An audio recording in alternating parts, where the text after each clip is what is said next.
देखिए हम लोग अब रिवाइज कर लेते हैं एक बार कि फंडामेंटल ड्यूटीज के बारे में, कि फंडामेंटल ड्यूटीज जो है वो क्या है।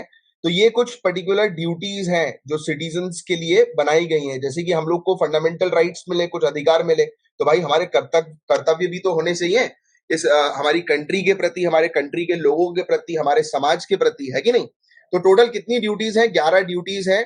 और आपको ये फैक्ट ध्यान में रखना है, एक कमेटी का नाम स्वरण सिंह कमेटी या फिर सरदार स्वरण सिंह कमेटी। इस कमेटी को जो है वो कांग्रेस पार्टी ने 1976 में इमरजेंसी के दौरान जो है वो कहा था कि आप कुछ फंडामेंटल ड्यूटीज जो है वो रिकमेंड करें, बताएं कि क्या क्या कर्तव्य जो होने चाहिए नागरिकों के होने चाहिए। तो आपको ध्यान में रखना है कि ओरिजिनल कॉन्स्टिट्यूशन में फंडामेंटल ड्यूटी का जिक्र था ही नहीं। फंडामेंटल ड्यूटी को जो है वो अमेंड किया गया 42nd कॉन्स्टिट्यूशन अमेंडमेंट एक्ट 1976 के थ्रू। और उस समय 10 फंडामेंटल ड्यूटीज हुआ करती थी। कितनी हुआ करती थी? 10 फंडामेंटल ड्यूटीज हुआ करती थी।